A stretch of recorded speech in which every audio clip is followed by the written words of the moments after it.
NBA Hitters, bonjour à tous. Merci d'être là avec nous pour un nouvel épisode. Alors, comme d'habitude, on vous fait un petit recap un peu des matchs de la veille. En fait, on a eu deux belles oppositions. Dans cet épisode, j'étais avec Tatan, Callon et Benz. Et vous allez voir les fans des Lakers qui étaient beaucoup moins confiants un petit peu que dans le dernier épisode. On a parlé de la première opposition entre Memphis Grizzlies et les Spurs. On a donné du crédit à cette équipe de Memphis qui se qualifie. Et bien entendu, on a parlé du plat de résistance, cette opposition. Un beau match entre les Golden State Warriors et les Lakers de LeBron James. Je tiens à m'excuser parce que j'ai eu du mal à enregistrer l'épisode parce que j'avais malheureusement du mal en fait à voir et je ne pouvais pas enregistrer. En tout cas, vous l'avez compris, bien entendu, on a parlé du drama de LeBron comme d'habitude qui nous fait tout un cinéma, mais pas que. On a parlé de la rencontre, on a décortiqué un petit peu tout ça. Donc voilà, je vous laisse découvrir. Bon épisode. Et pour interagir avec nous, il y a tout, comme d'habitude, qui s'affiche sur votre écran. Merci. All right. Bon alors messieurs, wow, une soirée de basket. On va commencer tout de suite avec cette opposition justement qu'il y avait en début de soirée entre les San Antonio Spurs et les Memphis Grizzlies. Au final, les Memphis qui passent vraiment sur le fil. Ça a quand même été un meilleur match quand on voyait un petit peu ce qu'il y avait eu la veille en début de soirée entre les Charlotte et Indiana. Je vais commencer tout de suite avec vous. Tatan, dis-moi un peu tes impressions. Comment t'as trouvé ce match en fait? Moi, j'ai bien aimé. C'était un très beau match. Du rythme, c'était ouf. Ouais. J'ai pas souvenir d'avoir vu les Spurs jouer aussi rapidement depuis Ouais. très longtemps. Ouais. Même à l'époque de Parker, je sais pas s'ils jouaient aussi vite qu'ils ont pu jouer ce soir. Après, tu vois que c'est une nouvelle génération, hein, que C'est les ça en mecs fait. sont vraiment jeunes. C'est deux belles équipes assez jeunes. Je suis content parce que Memphis passe, donc Ja Morant, ça fait plaisir. Mm-hmm. Valanciunas, énorme, Énorme, énorme, énorme, énorme, énorme. énorme. Et Ja Morant qui a bien géré quand même. Je trouvais qu'il a été, surtout sur la fin de match, il a Ouais. été assez efficace. Ouais, non, il a mieux géré justement que le match d'avant qu'il avait eu à Golden State. Tu as parlé de Valanciunas. Vraiment, il fait un match énorme. Pour moi, carrément le meilleur joueur de la rencontre. En fait, Ah il a oui, oui, pesé vraiment des clairement. deux côtés du terrain, en offense et au rebond. Ben, dis-moi un petit peu ce que tu as pensé un peu de ce match. Moi, je te dirais vite fait, c'était un basket. On dirait qu'on était revenu un petit peu dans quelques années auparavant, là. Tu vois, beaucoup moins de 3 points, des post-moves, des pivots qui sont impliqués. Qu'est-ce que tu as pensé un petit peu de cette rencontre? Vas-y, dis-moi. Non, comme vous avez dit, avec beaucoup de rythme. Alors, je vous avoue que moi, j'ai eu très peur au début du match, vu Ah comment ouais? San Antonio a commencé le match. Et après Ah avoir oui. eu le Charlotte-Indiana, moi, je me suis dit, oh là là, on va Oh là avoir un là. blowout Yeah, encore. yeah, yeah. Et c'est là, finalement, qu'on voit la différence entre une équipe structurée, qui arrive à revenir au score avec Mhm. des systèmes de jeu très simples.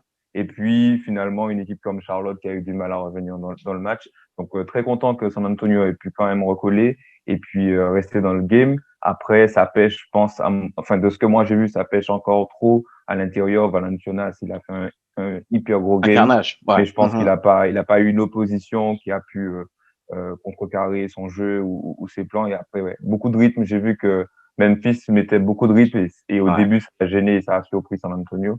Après, c'est vrai qu'ils se sont adaptés, mais ouais, bon match dans l'ensemble. Et puis, Memphis mérite pour moi. Memphis Ouais, mérite non, c'est clair. clairement. Au final, c'est la meilleure équipe qui gagne. Vous avez parlé tous les deux un petit peu, justement. On était surpris de voir comme un nouveau type de jeu des Spurs, des nouveaux visages. Il y a un moment, je pense, il y a des joueurs, même moi, qui suis la NBA, ils mettent des gars sur le terrain. Je suis comme, who is this guy?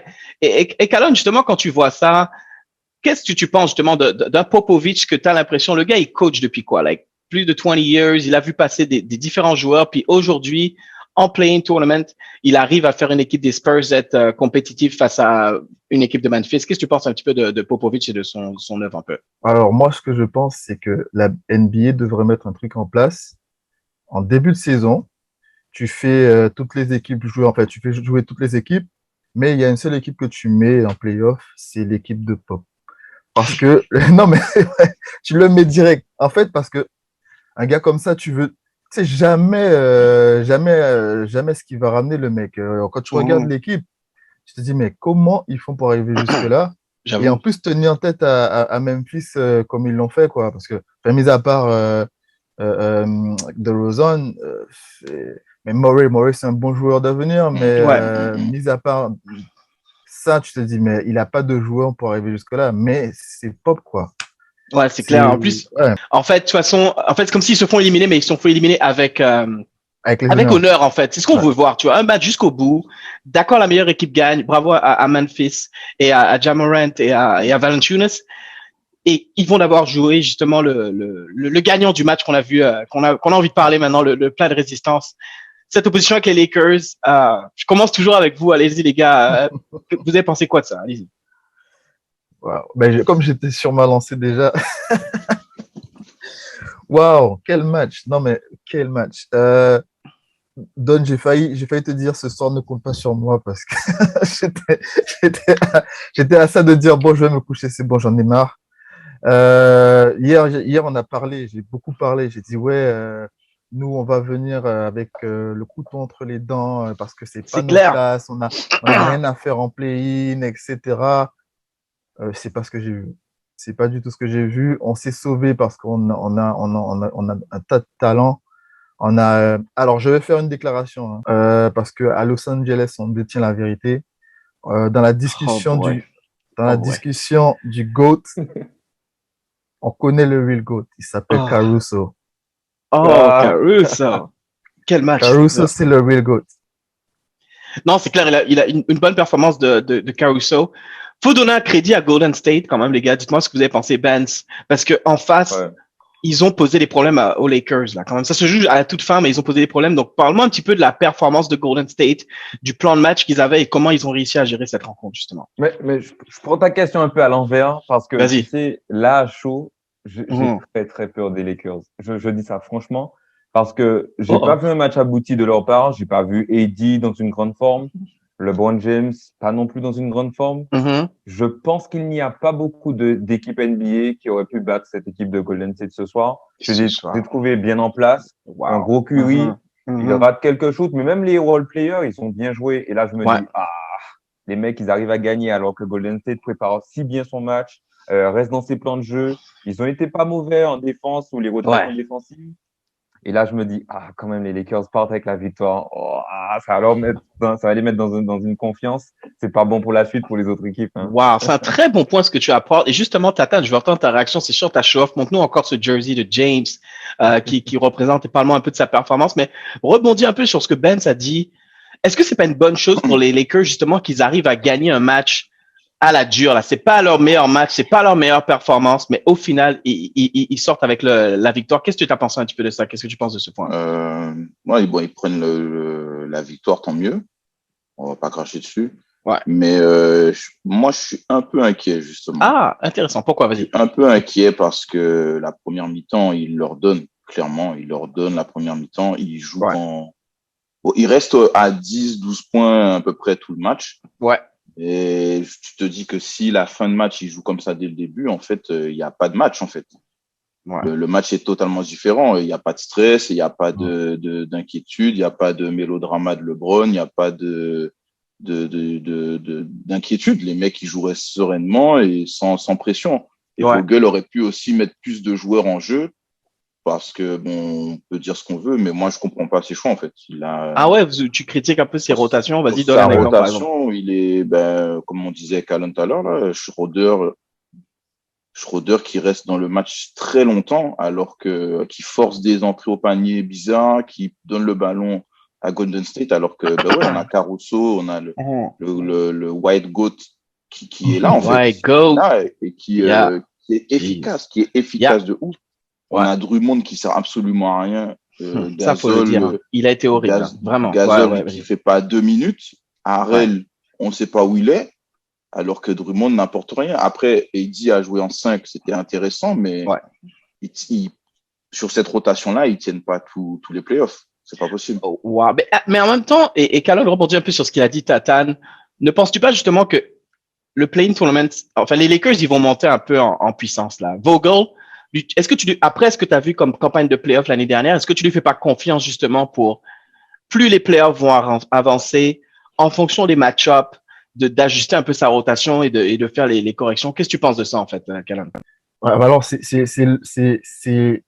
censé être son point fort. Hein. sa capacité à s'ajuster, etc. Il l'a fait pendant ce match-là parce qu'il s'est rendu compte que, en fait, ça sert à rien de jouer un Big Five alors que en bas, il n'y a personne, en fait. Sans vouloir trop injure. Regarde, les gars, ils font les malins maintenant. Non, c'est pas une question de faire les malins. Non, c'est pas de faire non. Cas... Parce qu'en fait, il s'est rendu compte qu'avec un 5 plus mobile, ils étaient plus faciles à jouer, tu vois. Parce que c'est un des commentateurs qui disait ça. Il disait, ben, Davis, en fait, il peut pénétrer maintenant parce qu'il n'y a plus personne. Il y a de la place. Il y a de la place. Il y avait de la place. Tu vois. Donc, et quand Drummond était là, ben, en fait, Drummond, comme il reste sous le panier, et c'est ça la grande différence avec, c'est là que je rejoins Tatane, avec Gasol. Gasol, en fait, il monte. C'est ce que je disais, et il laisse la place à Davis. Tu vois, donc, quand tu as Gasol, tu peux faire ce jeu-là. Mais quand tu as Drummond, c'est impossible. C'est impossible. Ben, qu'est-ce que tu as pensé un peu de la performance? Parce que moi, un de mes coups de cœur vraiment sur cette rencontre, je sais que les fans des Lakers, vous avez eu chaud là, mais Draymond Green, là, défensivement, je ne sais pas si vous avez vu un peu l'impact qu'il y a eu sur Anthony Davis. Anthony Davis a fini un bon match sur la fin, mais il a pas mal frustré une bonne partie de la rencontre. Il est vraiment des interceptions au bon moment, les bonnes rotations, toujours en train de parler, toujours actif. Je ne sais pas si tu as vu ce travail qu'il a fait Draymond Green. Tu en as pensé quoi un petit peu de son match en fait? Moi, ça fait un moment que je me dis que Golden State peut pas se passer de lui, notamment en défense. Aujourd'hui, il a vraiment aidé en défense, surtout contre AD. Finalement, quand on fait la rotation, ou je sais pas si vous avez noté, quand Drummond il sort, Kevin Looney, lui, on le revoit plus parce que comme son job, c'était vraiment garder le big man. Et ensuite, AD, il est pour Draymond Green. Un gros travail même sur les rotations. On voyait qu'il faisait des interceptions sur les écrans. Oui, indispensable. Mais même au-delà de la défense, je trouvais qu'il trouvait les bons choix pour essayer de mettre les gars dans des bonnes conditions avec la passe décisive. Et il a lâché quelques bonnes passes. Donc, un bon match de sa part. Il a fait son job en réalité. Lui, en fait, il fait son taf. Il va ramener. C'est ça, en fait. Mais les gars, j'attends qu'on dise quand même Curry. Il faut en parler. Ce qu'il fait. Mais vas-y, let's go. Vas-y, lead the way avec Curry, man. C'est extraordinaire parce que au-delà de ça, on sent que les Lakers s'attendent à ce qu'ils prennent le shoot et qu'ils sont en train de guetter la prise à deux. Mais le mec, c'est une fouine. Et il trouve toujours le petit espace avec des shoots de ouf. Franchement, chapeau. Et puis, il aura peut-être pas le MVP, mais il mérite quand même, il mérite d'être. Non, mais c'est clair. Et puis, il s'adore pas juste pour des shoots parce qu'il arrive vraiment à trouver l'équilibre. En fait, quand il t'a mis un 3 difficile, ben, la fois d'après, tu es toujours un petit peu off balance. Tu sais pas est-ce qu'il va shooter ou quoi. Donc, qu'est-ce qui se passe? C'est que il arrive justement à faire une feinte sur le 3 points, aller drive et mettre des espèces des lay-up English. Non, c'est incroyable. Franchement, la performance de Curry était de ouf. Il commence le match. Il a pas beaucoup de ballons. Et son premier shoot, je sais pas si vous avez vu, son premier shoot, c'est un shoot à au moins 2 mètres de la ligne. Je vous avoue, je me suis dit que ça commence. Et je me suis dit, en fait, il y a 5 ans, un mec aurait pris un shoot comme ça à NBA, on se dit, mais qu'est-ce qui se passe? Et là, tout le monde se disait, ok, c'est normal, là, il faut être attentif parce que là, il va prendre chaud et on sera dans la merde. Ouais, non, c'est fou, c'est vraiment fou. Tatane, je veux quand même t'entendre, je t'ai entendu parler un petit peu plus tôt, tu parlais de LeBron drama, mélodrama. Qu'est-ce qui s'est passé, en fait? Vas-y, on connaît, on sait, son visage est touché. Son visage est touché. Oui, son visage, non. Son visage est touché. C'est indéniable. Il donne pas la faute, machin. Ok, il n'y a pas de problème. Moi, je me dis, LeBron, il sait qu'il y a 2 lancers francs derrière. Il y a 97, 98, je crois, à ce moment-là. Il y a 1 point d'avance pour Golden State. Ouais. Il sait qu'il a 2 lancers francs derrière. Il sait qu'il va en rater un. Tu vois, il sait déjà qu'il va en rater. Donc, il faut qu'il joue. Allez, il faut qu'il rentre dans la tête des arbitres. Intox. C'est toujours qu'il a toujours fait comme ça. Il rentre dans la tête des arbitres, il joue, il cherche. En plus, c'est Draymond Green, tu vois. Mais justement, pourquoi il a besoin de faire ça, gars? Mais pourquoi il a besoin de faire ça? Attends, je te posais une question, Tatane. Je te posais une question. Vas-y. Quand il met le 3 points sur la tête de Curry, d'accord, et que Curry le regarde et lui fait respect, pourquoi il est obligé de dire ouais, mais je vois pas bien dans mon œil? Tu vois? Mais c'est ça, mais c'est parce qu'on connaît le personnage. Moi, je m'arrête même plus à ça, en fait. Toi, tu t'arrêtes plus à ça. Moi, le seul truc que je me dis, c'est que je sais qu'il a 2 lancers francs derrière et qu'il sait qu'il va en rater un. Donc, il souffle, il prend tout son temps pour essayer de se calmer, tout ça. Il essaie de se mettre dedans. Il met le premier. Je pense que même lui, il s'attend pas à mettre le premier. Parce que Oh. généralement c'est le deuxième qui met. Généralement, Ouais. c'est le deuxième qui met. Ouais. Et finalement, il jette le deuxième, il foire complètement. Et après, il Ouais. commence à faire. Oh là là. Tu vois? Donc, Et tu vois, et c'est ça qui est frustrant, en fait. Tu vois, je suis désolé. Je veux juste capturer, le point que je veux dire, après, je vais vous laisser réagir sur ça. C'est ça qui énerve les gens qui n'aiment pas LeBron, justement. Tu vois, dans le sens, où, OK, he's a great player, peut-être un des meilleurs of all time, il fait partie de la liste. T'as pas besoin de faire ça. Et Ouais. compare juste le match, cette scène qu'il fait et tout, versus Curry. Curry, pendant tout le match, yo, he's just playing, man. Il joue. Il y a un moment, et vous avez vu cette scène où LeBron fait un drive. C'est LeBron qui fait le il drive. fait, Il fait Curry fait comme N1, ça sur. et Curry est comme, respect, you know, this is Ouais. it. Vous voyez un peu de quelle action je vous Tout parle. à fait. Et Tout c'est à ça fait. qu'on veut voir. Curry est juste comme, let's go. Et LeBron, t'as pas besoin de faire le petit tact et tout. Calonne, vas-y, je veux t'entendre un peu sur ça et Ben aussi, mais like, I mean, come on, man. Ouais. Vas-y, Calonne. Parce que moi, Non, mais ce que non, j'allais dire, c'est ouais. que Ok, peut-être ok. que James, il a trop regardé le flu game de Jordan et il se dit, ça va rajouter un peu d'histoire, de drama, et ça va rajouter Ok. quelque chose. Parce que, les gars, n'oubliez pas, c'est le seul gars, je Ok. sais pas si j'ai déjà vu ça, qui avait trop chaud dans une salle NBA, qui avait des crampes. Un jour, il s'est dit, bon, je me sens pas Attends. bien, j'ai Ouais. des crampes. Je me suis dit, mais qu'est-ce qui lui arrive, T'as le oublié mec? la fois Game. où il s'est cassé la main et puis 2 semaines après, il était correct. Enfin, il y a toujours un truc, man. Ouais. Et juste, je sais pas si t'avais fini, Ben, mais je veux juste dire ça. Il met, oh, attends, revenons sur le shoot qu'il met. Il met un shoot incroyable. Ouais. Mais LeBron James, c'est le gars qui, même dans un moment où il fait quelque chose d'incroyable, il arrive à faire un petit truc qui va énerver les gens, tu vois. Il met ce shoot-là et il fait pas son espèce de, tout le monde est comme, Ouais. wow, bro, amazing. You know what I mean? Mais pourquoi Ouais. tu fais ça, frère? Mais comme moi je dis une dernière chose, mais c'est une petite blague. Hein. Vas-y, Comme vas-y. il a fait Space Jam 2 là, moi je vais l'appeler Archie. Je vais l'appeler Archie pour ceux qui ont la référence. C'est le Kangoo pour ceux qui ont la référence. Il voit Eh, trois on cercles. est Il deep, là, fait vas-y, vas-y. l'interview et il dit, ouais, je voyais pas bien en fait. Je voyais 3 cercles et j'ai visé celui du milieu. Je dis, mais Il a dit ça qu'est-ce dans qu'il raconte? l'interview? Ah ouais, Il ok, a dit ça ok. dans l'interview, les gars. Les Damn. gars, Mais écoutez non. l'interview. J'ai même pas Je me suis écouté dit, mais qu'est-ce l'interview. qu'il Bon, tout de raconte? suite, on a. Je vais l'appeler ouais, Archie des Ah Kangoo. Voilà. Non, non. non. Donc, tu es en train de me dire là, live, là, pendant qu'on record, parce que j'ai même pas vu ça, que même dans l'interview, il a encore joué la carte de je voyais pas. Ouais, Puis... parce qu'on lui demande, ouais, qu'est-ce que tu as senti quand le ballon a quitté tes mains, en fait, dans ce moment-là, sur ce dernier shoot. Et il dit, ouais, je voyais 3 cercles. Et regarde, lui, il est en Ok, mode James. ok. Carol, vas-y, donne-moi En tes vrai, impressions sur Non, ça. mais, non, et mais puis, vas-y. je pense que même Tatane, c'est en étant honnête, il le sait, en fait.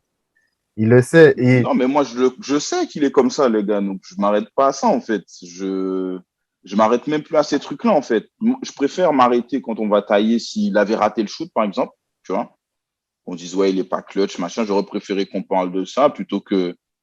Parce qu'en plus, il n'y a pas eu, en fait, son cinéma, là, a Ouais. pas eu d'impact, en fait, réellement. Tu vois? Ça n'a pas changé le game. Mais non, ouais, non. mais non, mais Pas non. du Ça n'a tout. pas changé le game, ça n'a pas changé la décision arbitrale. Non. Donc, en fait, le mec, il fait son truc. Ben, moi, je m'arrête pas à ça, tu vois. Oui, mais ça aurait pu, et c'est ce que j'aime pas. C'est-à-dire que, regarde, imagine, il fait vraiment trop son cinéma, puis les arbitres, sous la pression, ils se disent, oh, tu sais quoi, on va donner un flagrant 2 oui, mais pourquoi? Et that's the thing. Et c'est pourquoi tu cherches ça, tu vois? Mais bon, bref, c'est ça qui, enfin, moi, j'avoue, je suis à chaud, là, ça m'énerve, mais quand je vois ça, je suis comme, bro, si t'es un des meilleurs joueurs all time, t'as pas besoin de ça. T'as pas besoin de ça. Gagne ton match à la loyale, G. C'est tout. Gagne ton match comme un pro. T'as mis un shoot de boss. Il a gagné à la royale. Je vais dire un truc. Et après, je pense qu'on va passer là-dessus. Yeah. Je sais plus si c'est Rubens qui a parlé de référence. En fait, on a tous une référence pour les grands joueurs. On a la référence de Jordan, le flu game. On a la référence de Kobe, en fait, qui fait le tendon, mais qui reste quand même pour faire son truc. Et t'as l'impression qu'il se dit, mais j'ai besoin de ma référence, en fait. J'ai besoin de mon match référence où on se dit, ah ouais, malgré le fait qu'il était down, mais il a quand même porté son équipe, tu vois. Yeah. Donc, il pense qu'on va pas dire, il a joué avec un seul œil. Ouais, I don't know, man. Anyway, moi, je suis vraiment pas objectif sur ça. Fallait quand même que je relève ça. Écoutez, les gars, on va quand même donner du crédit aux Lakers. C'était un beau match. C'était un super match. Les deux équipes ont bien joué. Les Lakers qui gagnent, ils vont du coup maintenant affronter les Phoenix Suns. Avant de parler de l'affrontement un petit peu vite fait des Lakers versus les Suns, je veux quand même vous entendre sur Golden State qui va devoir jouer Memphis Grizzlies. Est-ce que vous pensez que ça va tout simplement être la même chose, c'est-à-dire que Golden State va battre les Grizzlies, ou les Grizzlies, vous voyez qu'ils ont un petit peu de réserve et peut-être surprendre un peu Golden State? Comment vous pensez que ça va se passer ça? Pour Si ma- les Grizzlies, Vas-y, si les vas-y, Grizzlies ont Caleb. regardé, si les Grizzlies ont regardé le match de ce soir, Mhm. ils ont trouvé les armes. Ils ont trouvé des armes. La taille. Que ce soit en défense ou en attaque, c'est là que les Lakers a fait la différence. Ouais. C'est au niveau de la taille. Parce que en défense, ils ont de grands défense. Quand tu regardes Caruso qui défend sur Curry, Caruso a de longs bras, en fait, tu vois. Ouais. Et en bas, c'est pareil, en fait. Ils ont dominé, même si c'est Draymond Green, mais ils ont dominé Looney quand Looney était sous la raquette. C'est clair. Les gars pénétraient comme ils voulaient, etc. S'ils regardent ce match-là, à mon avis, ils vont trouver les armes. Donc, Après, tu penses que Memphis a une chance, là, ouais. Okay. Memphis a une chance. Et ce qu'on disait hier, Wiggins absent. Quand Wiggins est absent, Golden State, ils ont pas beaucoup d'armes. Ouais, absent, oui et non, parce qu'il fait quand même un bon match. Il faut voir, il défendait sur le À la fin, full court. C'est pas évident. Je comprends ce que tu veux dire. C'est pas là qu'on a besoin de lui, c'est vers la fin qu'on a besoin de lui. Et à la fin, il est transparent. Il est transparent, je suis d'accord effectivement avec toi. Benz, vas-y, dis-moi un petit peu, qu'est-ce que tu penses pour encore une autre opposition Golden State-Memphis? Qu'est-ce que tu vois passer en fait? Déjà, moi, j'espère que Dylan Brooks, il a regardé comment Caruso jouait et défendait sur Curry. Je pense que c'est son job. Il a fait un bon travail ce soir. Sur DeRozan, exactement. Il a frustré DeMar DeRozan qui fait 5 sur 21 au shoot. Vas-y, continue. Ouais, il a fait un super job. Donc déjà, ça va être déjà ça. Mais moi, je pense que si Curry fait un match comme ce soir, ça va être très, très, très compliqué pour Memphis. Donc moi, j'irais plutôt sur Golden State, surtout que j'ai remarqué que depuis le début du play-in, c'est très difficile de voyager visiblement sur un match. Donc, ok, d'accord. Pas évident pour Memphis de voyager là encore. Les Warriors qui seront à la maison, effectivement, faut quand même le relever. Tata, je veux t'entendre sur du coup cette opposition. Les Phoenix Suns qui finissent deuxième de la NBA. Là, on parle vraiment d'un affrontement. Alors, il y aura Chris Paul, Devin Booker et aussi leur pivot DeAndre Ayton. Toi, comment tu vois un peu les Lakers dans cette série? Quelles sont tes impressions? Vas-y. Comment tu te sens quand tu abordes cette série pour les Lakers? Si je me réfère à ce soir, pas super confiant. Hein. Ah ouais. Pas super confiant, ou je dirais peut-être 4-2, tu vois. 4-2. Mais pour LA. Pour aller, ok. Mais je sais pas, il faut que les mecs ils se mettent dedans. Moi, depuis l'année dernière, je dis que je comprends pas Anthony Davis. Et là, ce soir, c'est pareil, en fait. Je comprends pas que ce mec-là, qu'il soit pas plus dominant, quoi. Je comprends pas que... J'ai du mal avec lui. Je sais pas pourquoi, j'ai vraiment du mal avec lui. Là, Vogel va devoir faire de bons choix. Va devoir mettre en place quelque chose de différent. Et je pense que le match de ce soir, mine de rien, aura été une bonne chose parce que ça a montré les limites de Los Angeles. Et il va falloir il faut pas qu'ils fassent de première mi-temps là comme ils ont fait là ce soir avec les Suns parce que ça passera pas. Surtout qu'ils n'ont pas l'avantage du terrain. Faut dire ça aussi. Là, la série, ils vont commencer sur la route à Phoenix. Il y a 2 matchs à Phoenix. Pour les Lakers, on sait comment ça se passe. Quand tu es on the road, faut essayer d'en prendre un sur le terrain de l'adversaire.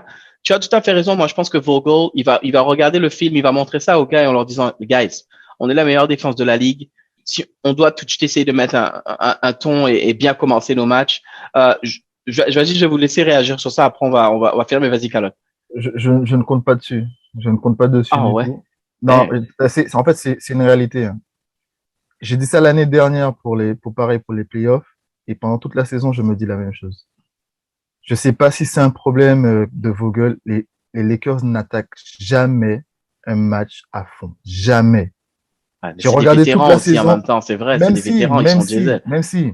Ouais. Moi, ce que je disais, et l'année dernière, quand je le disais, Tata n'était pas content, c'est que quand tu as un leader, tu vois, il doit donner la cadence tout de suite. Tu vois, il doit donner la cadence et tout le monde suit, en fait, parce que c'est comme ça que ça se passe. Ouais. Et quand tu vois les gars, parce qu'il y a des commentateurs sur NBA qui disaient, mais il y a une équipe qui est venue jouer et une équipe qui est venue en vacances. Et c'est ce qu'on a vu en premier quart-temps. Ouais, tu vois ce que je veux dire?